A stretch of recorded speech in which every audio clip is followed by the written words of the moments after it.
21শে জুলাই পালন নিয়ে আইনি জটিলতা। কালীঘাট তৃণমূলের 21শে জুলাই হবে বিড়লা তারামণ্ডলের সামনে, শর্ত বেঁধে দিয়ে জানালেন কলকাতা হাইকোর্টের বিচারপতি সৌগত ভট্টাচার্য।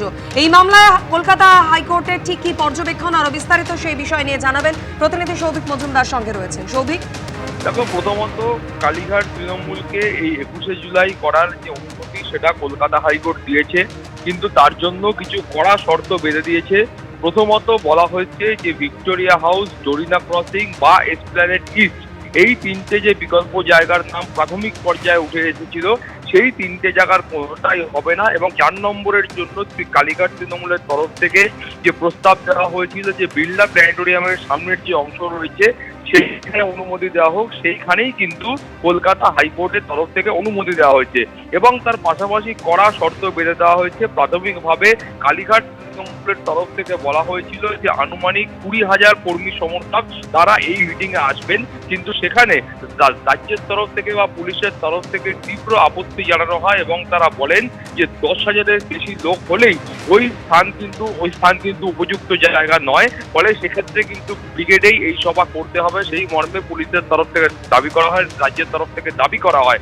এবং তারপরেই দেখা যায় যে কল্যাণ বন্দ্যোপাধ্যায়, যিনি কালীঘাট তৃণমূলের আইনজীবী, তার পক্ষ থেকে বলা হয় যে ন্যূনতম 5,000 লোককে নিয়ে ওই অঞ্চলে সভা করার অনুমতি দেওয়া হোক, সেই আবেদন তারা করছেন। কিন্তু তারপরে মাননীয় বিচারপতি সৌগত ভট্টাচার্য, তিনি কিন্তু তৃণমূল কংগ্রেসের সেই আবেদনে সাড়া দেননি। তিনি বলেছেন যে 5,000ও হবে না, 2,500 কর্মী সমর্থক দিয়ে ওইখানে, অর্থাৎ বিড়লা তারামণ্ডলের সামনে যে রাস্তা আছে সেইখানে তারা সভা করতে পারবেন। অর্থাৎ 21শে জুলাইয়ের যে কর্মসূচি রয়েছে সেই কর্মসূচি তারা করতে পারবেন। এবং এখানেও কিন্তু তিনি আরো কড়া শর্ত বেঁধে দিয়ে বলেছেন যে বিড়লা প্ল্যানেটোরিয়ামের সামনে যে রাস্তা আছে সেটা কিন্তু দুটো অংশে ভাগ করা আছে এবং তার একটা অংশ কিন্তু কালীঘাট তৃণমূল ইউজ করতে পারবে, দুটো অংশ তারা ইউজ করতে পারবেন না, ট্রাফিক তারা আটকাতে পারবেন না।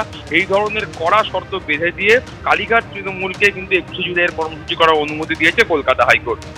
ধন্যবাদ সৌভিক। দল যখন নতুন তৈরি হচ্ছিল তখন মমতা বন্দ্যোপাধ্যায় এনডিএর সঙ্গে ছিলেন, সেই জোটেই ভোটে জিতে মন্ত্রী হয়েছিলেন। এবিপি আনন্দকে জানালেন কাকলি ঘোষ দস্তিদার। তার এনডিএর সঙ্গে থাকার বিষয়টি নতুন নয়। দল যখন নতুন তৈরি হচ্ছিল তখন মমতা বন্দ্যোপাধ্যায় এনডিএর সঙ্গে ছিলেন। এবিপি আনন্দকে জানালেন কাকলি ঘোষ দস্তিদার। প্রথমত 19 তারিখ তো একটা সরকার সর্বদলীয় বৈঠক ডেকেছে, সেক্ষেত্রে আপনাদের যে 20 জন সাংসদ, আপনাদের স্বীকৃতি কবে হবে এবং কবে থেকে আপনারা অফিসিয়ালি এনডিএতে বসবেন লোকসভায়? কেন 20 তারিখ থেকে স্টার্ট হচ্ছে এই যে অধিবেশন আগামী 20 তারিখে শুরু হতে চলেছে, সেই বাদল অধিবেশনে আমরা ওখানে বসবো এবং আমাদের সঙ্গে আলোচনা হয়েছে।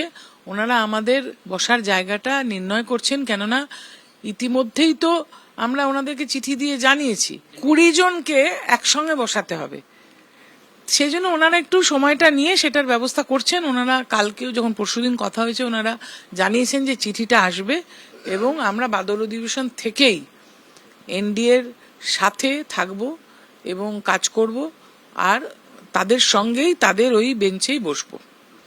দিদি, এনডিএর সঙ্গে বসার কথা বলছেন, একটা সোশ্যাল মিডিয়াতে দেখলাম আপনি একটা ছবি দিয়েছেন। এনডিএতে আপনারা 20 বছর আগেও ছিলেন, আপনি ক্যান্ডিডেট ছিলেন, বাজপেয়ীজি প্রচার করতে গেছিলেন, মমতা দিকে সেখানে দেখা যাচ্ছে। 20 বছর পর আবার এনডিএতে ফিরছেন আপনি, সেটা নিয়ে কি বলবেন, স্মৃতির কথা? সেই সময় যখন দল নতুন তৈরি হয়েছিল তখন কিন্তু এনডিএর সাথেই নেত্রী ছিলেন এবং সেই জোটেই কিন্তু নির্বাচনে লড়াই হয়েছিল। 98-তে 99-তে উনি মন্ত্রীও হয়েছিলেন।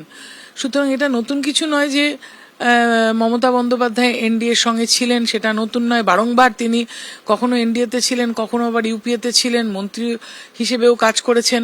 কিন্তু ওনার সোশ্যাল মিডিয়া, যেটাকে আমি আনসোশ্যাল মিডিয়া বলবো, অত্যন্ত নিম্ন রুচির পরিচয় দিয়ে খুব কুকথা বলছে।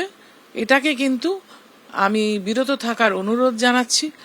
আর ওনারা এইভাবে কুকথা বললে তারপরে যে ওনাদের উপরে আইনি ব্যবস্থা নেওয়া হবে সেটা তো বলাই বাহুল্য। গতকালও দেখলেন আপনার একজন লোকসভা নেতা বলছিলেন কি বিজেপি মদতে তারা যাচ্ছেন, 2 বছর পরে কোথায় থাকবেন সেটা মানুষ বুঝে নেবে, মানুষের কাছে তারা কেন যাচ্ছেন না, তাদেরকে আগের অ্যান্টি ডিফেকশন অ্যাক্টে কোনো পদক্ষেপ নেওয়া হচ্ছে না, কেন স্বীকৃতি দিচ্ছেন স্পিকার, সেটাও প্রশ্ন করছে। কোন নেতা কি বলেছে আমি এতে কান দিই না, জানেন।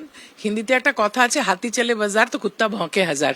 সততার সাথে কাজ করার যে পরিকল্পনা আমাদের ছিল তার জন্যই কিন্তু আমরা মমতা বন্দ্যোপাধ্যায়ের সঙ্গে কাজ করছিলাম, বিগত 5-7 বছরে যে লুটতরাজ চলেছে সেটা তো সংবাদ মাধ্যমে আপনারাও দেখতে পাচ্ছেন, আমিও দেখতে পাচ্ছি। আমরা তার সঙ্গে সেই লুটতরাজের অংশ হিসেবে থাকবো বলে নিশ্চয়ই আসিনি। আগামী 21 জুলাই নিয়ে কিছু ভাবছেন? শহীদই হয়। শুনুন, শহীদ কে? যে দেশের জন্য প্রাণ দেয়। কার্গিলের শহীদ ও শহীদ, স্বাধীনতা সংগ্রামের শহীদ ও শহীদ। আবার 21শে জুলাই যারা প্রাণ দিয়ে পশ্চিমবাংলায় আইন শৃঙ্খলার স্বার্থে লড়াই করেছিলেন সেও শহীদ। আমরা স্মৃতিতর্পণ চিরকালও করেছি, এখনো করব। এবিপি আনন্দ, এগিয়ে থাকে, এগিয়ে রাখে।